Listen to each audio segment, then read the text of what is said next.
Now, this Thursday, that's in 3 days, National Treasury Cabinet Secretary Ukur Yatani will be tabling the national budget for the next financial year, largely focusing on the economic recovery after the ravages of the current pandemic. Julian Samboko now looks at some of the key figures in that budget.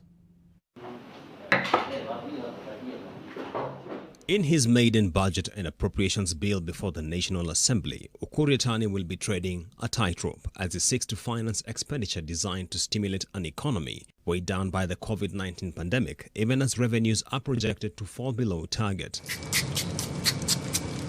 Data from the Budget and Appropriations Committee and the Division of Revenue Act of 2020 shows that the budget for the next financial year will stand at 3.22 trillion shillings, of which 1.83 trillion shillings has been designated for the executive arm of the government. Expenditure attributable to the Consolidated Fund Services, which include debt servicing and pension payments, will take up another 1.03 trillion shillings. Equitable share allocation to the counties is pegged at 316.5 billion shillings. The National Assembly and the Judiciary are both set to receive 38 billion and 18 billion shillings, respectively.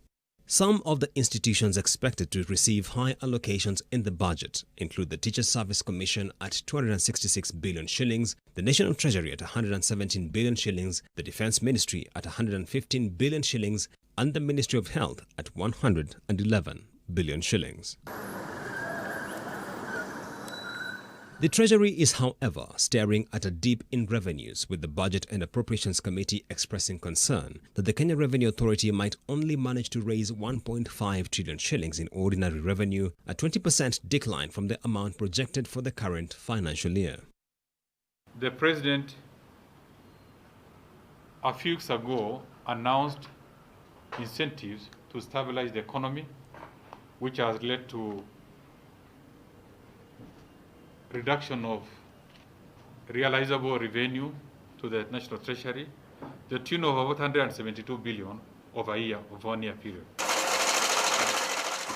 Faced with this gaping revenue shortfall, the National Treasury projects borrowing for the financial year between July 2020 and June 2021 to stand at 823 billion shillings, of which 473 billion will be sourced from the domestic market, with the remainder sourced from the external market. Julian Samboko, NTV.